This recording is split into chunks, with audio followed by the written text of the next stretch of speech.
Hi, this is Renee Rosen, the author of White Collar Girl and What the Lady Wants. You're listening to the Cook Memorial Public Library podcast.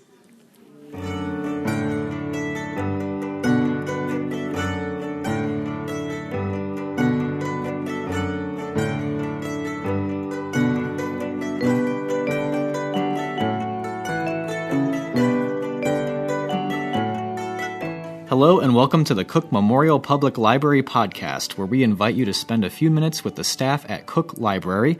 I'm Nate Goss, and I'm here once again with Joe Hansen from our Popular Services Department. Hello, Joe. Hello. As a reader's advisor, Joe is always up on what's worth reading, and she is here to give us another quick book pick. So, Joe, what is the title you have for us this week?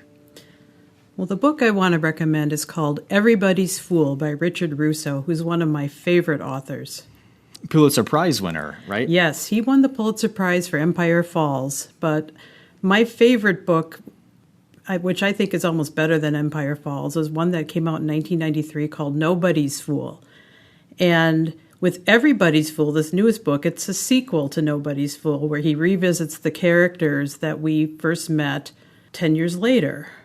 So this is over 20 years later. Why do you think now is when Richard Russo is deciding to revisit these characters and this place? Well, I heard him interviewed about this, and he said that he just really connected to these characters. They're always in his mind, and so he wanted to go check out on how they were doing. And he thought he'd give them 10 years' time to see if anything's changed. And these characters, they live in a really washed-up town, depressed town called North Bath, New York. It's north of Albany in the Adirondacks. And they are just down on their luck, these people. And the main character in Nobody's Fool was Sully Sullivan, who was this irascible, likable character. He was generous, charming, fun, but also very unreliable and very unlucky.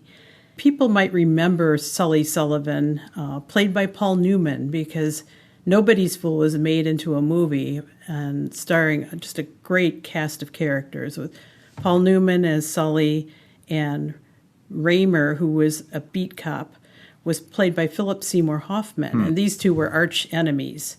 And in the new book, Everybody's Fool, both characters are back, but the main focus is on Raymer, who is now the police chief.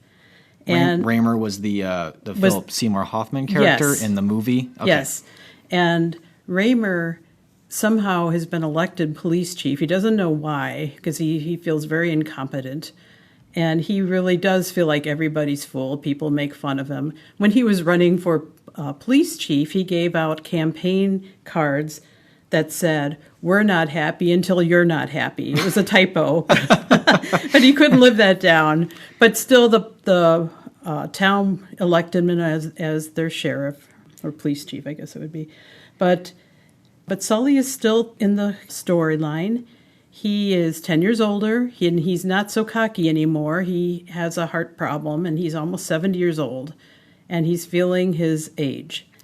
You know, I actually listened to that same interview. You listened to the Terry Gross interview with Richard Russo. But one thing that really did come through in that interview was Richard Russo's sense of humor. It was a very funny interview, and I'm imagining that really does come through in the book as well. I mean, you mentioned the business card thing, which is really funny, but it seems like there's a lot of humor in the book, and it seems like it's kind of a fun book to read. It is. All of Richard Russo's books have a lot of humor in them, and a lot of dialogue that's can be kind of crass but funny. You get a lot of bar scenes with these guys, who are, unemployed, washed up, but they have some great conversations. And I grew up in a small town in Wisconsin, so I just relate to these people because it's small town at its best.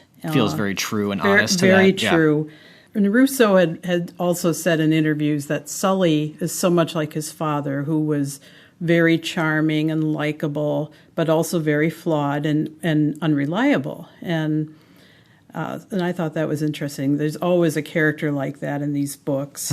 One of the funny things, trademark Russo humor, is how he dealt with Raymer in the second book. Raymer's wife was in the process of leaving him when she fell down the stairs and died accidentally. And when Raymer realized she was leaving him and saw her packed suitcase, he was beside himself, and he wanted to know who she was leaving him for. He found a garage door opener in her car and became obsessed with this. And he was going around town, pushing it, seeing, oh, if the garage door opens, then I know this is who she was leaving me for. So this is the kind of weird humor that Russo introduces with these characters. But the storyline really talks about how Raymer comes from being this very insecure police chief and how he evolves toward the end to a better point in his life. So there is a lot of humor, but it also hope in his books. Yeah.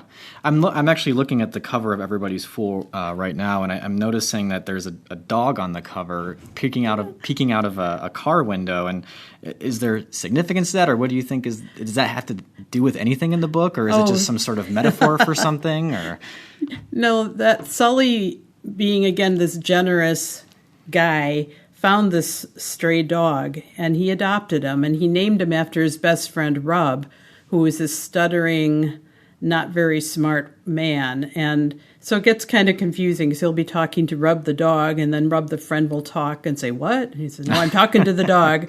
But it's another way of Russo adding some comic relief. Sure. What are a few other books that you might even compare this to, just to kind of give us an idea of, I mean, are there any books that compare to this, or is it really that unique? Well, it kind of is. I mean, I would compare him to his other books. I mean, if you haven't read Richard Russo, definitely start with Nobody's Fool and then read Everybody's Fool. And then go read the Pulitzer Prize-winning book, Empire Falls. That takes place in a small town in Maine, and that was made into an HBO TV series, so it might be familiar with some people. And it also starred Paul Newman. So, and I know Russo said in an interview that whenever he writes these characters, especially Sully Sullivan, he was picturing Paul Newman, and also Philip Seymour Hoffman as Raymer. And he's regretting, if they make this again, the sequel, who will play these parts? Is that who you were picturing when you were reading Nobody's Fool? Absolutely. Paul Newman is Sully, and I can't imagine anyone else playing it. But, yeah, and so we have all those books in our library. We also have the movie, Nobody's Fool, and we have the TV series, HBO series, Empire Falls. So really, check them out. I think you'll enjoy them. They have a great cast. So it seems like if you need to get your Richard Russo fix, the library is a perfect place to do it. Yeah, we got you covered. We've got you covered. All right. Well, yeah, it sounds like a really fun book filled with some great characters. Just a great town that you might want to just spend some time in and get to know these people a little bit. So, yeah, Russo's books are not known for fast-moving plots. I mean, this took place over a period of 2 days, and you have things like cobra has gone missing and scaring everyone in town, and a man falls in a grave, and there's grave robbing, and someone got hit by lightning. It's that kind of stuff. Nothing much happens, though, but it's still very fun. So if you like character-driven fiction, Russo is an author you really need to check out. Absolutely. Sounds like a great pick, Joe. Thank you very much for coming on the podcast again. Thanks for having me. All right, so if you want to check out Everybody's Fool, there is a short waiting list right now, I noticed in our catalog, but make sure you get your place in line by heading over to cooklib.org, our website, and explore the catalog and get your name on that hold list. While you're on our website, take a moment to read Joe's full blog post on Everybody's Fool. That's over at Shelf Life, the library's blog. That can be found over at shelflife.cooklib.org. If you have any further comments, please send them our way by emailing webmaster@cooklib.org. And we would love it if you would continue to share this podcast with your friends and maybe even leave us a nice rating on iTunes.